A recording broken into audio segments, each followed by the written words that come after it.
ప్రముఖ social activist Sreeleela గారు ఒక ఇన్సిడెంట్ ఫేస్ చేశారంట. ఆ ఇన్సిడెంట్ ఏంటో తెలుసుకునే ప్రయత్నం చేద్దాం.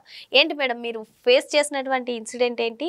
మరి ఆ ఎమ్మెల్యే ప్రవర్తన ఎలా ఉంది? పనితీరు ఎలా ఉంది? ఏం చెప్తారు? గోపాలపురం నియోజకవర్గం మద్దిపాటి వెంకటరాజు గారు. ఇక్కడ నిజంగా నేను ఎప్పుడు మీట్ అవ్వలేదు, ఆయన్ని ఎప్పుడు పరిచయం లేదు. కాకపోతే అనుకోకుండా ఒక సదరం సర్టిఫికెట్ సంబంధించిన ఒక పెద్ద ఆవిడని అక్కడ తీసుకువెళ్ళటం, ఆ సందర్భంలో అక్కడ వేరే ఈ వికలాంగులు అందరూ దివ్యాంగులు ఉంటారో వాళ్ళు ఫేస్ చేసే సిచ్యువేషన్ ని ఆయన దృష్టికి నేను తీసుకువెళ్ళటం జరిగింది. ఇవన్నీ కూడా అక్కడ అనుకోకుండా జరిగిన ఇన్సిడెంట్. ఆయన ఎలా స్పందిస్తారనే ఆలోచన లేదు, ఏ విధంగా రిసీవ్ చేసుకుంటారనే ఆలోచన లేదు. జస్ట్ ఆయన తీసుకెళ్తే ఏంటి మరి వీళ్ళది అనేది తెలిసింది. ఆ నియోజకవర్గం మొత్తం మీద 92 మంది దివ్యాంగులు ఉన్నారు. వాళ్ళందరికి కూడా సదరంకి అప్లై చేసుకుని స్లాట్ బుక్ అయితే అక్కడికి వచ్చి ఫైనల్ చెకప్ కి వచ్చేసి ఇంకా వాళ్ళు సర్టిఫికెట్ కి రెడీ అవుతారు. ఈ మధ్య విన్నాం కూడా మనం ఏంటంటే సదరంకి సంబంధించి కొంతమంది ఫేక్ సర్టిఫికెట్స్ తోటి లబ్ధి చేకూర్చుకుంటున్నారు అనేది. దాని మీద కూడా వెరిఫికేషన్ చేసింది కూటమి ప్రభుత్వం.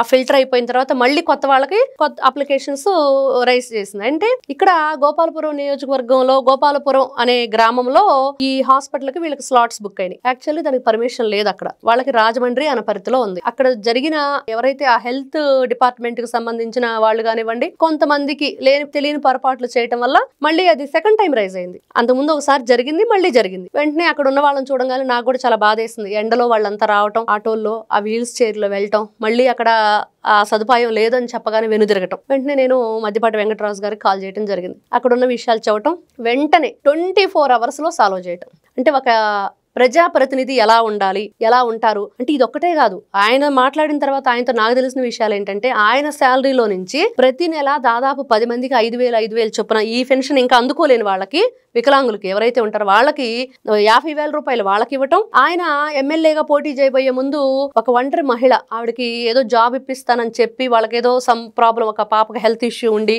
ఈయన ఇంకా ఇప్పించలేని పరిస్థితిలో ఆవిడకి ప్రతి నెల 10,000 రూపాయలు ఇవ్వటం, ఏదైతే ఈ ట్రై సైకిల్స్ ఇవ్వటం, ఇలాంటివి ఎన్నో కార్యక్రమాలు ఆయన చెప్తూ ఉంటే చాలా నాకు ఇలా కూటమి ప్రభుత్వం మంచి ప్రభుత్వం, మరి మంచిగా పరిపాలన అందిస్తుంది. నారా చంద్రబాబు నాయుడు గారు పడే కష్టానికి ఎమ్మెల్యేలు వాళ్ళ నియోజకవర్గంలో పనితీరు ఎలా ఉందనేది మన కళ్ళతో మనం చూశాక నిజంగా మద్దిపాటి వెంకటరాజు గారు ఎంత గొప్పగా వాళ్ళ నియోజకవర్గ ప్రజల్ని, ఒక ప్రజాప్రతినిధి అంటే ఎలా ఉండాలి, ప్రజలకి ఆయన ఏ విధంగా సేవలు అందించాలి, మరి ఎమ్మెల్యేగా మరి గెలవటానికి వాళ్ళు ఎన్ని విధాలుగా వాళ్ళని మరి ఓటర్లు ఏ విధంగా హెల్ప్ అయ్యారు, ఈ రోజున మనం వాళ్ళకి ఏ విధంగా హెల్ప్ చేయాలి, చాలా గొప్పగా ఆయన స్పందించే విధానం కానివ్వండి, చేసే సర్వీస్ కానివ్వండి, నా కళ్ళతో నేను చూసిన తర్వాత ఎవరైనా సరే ఈ రోజున వేరే పార్టీల వాళ్ళు ఏం చేస్తుంది కూటమి ప్రభుత్వం అన్నాళ్ళకి చెంపన చెళ్ళు పగిలేటట్లుగా ఆయన చేసే కార్యక్రమాలు మనం చెప్పుకోవచ్చు. Thank you. నమస్తే అమ్మా.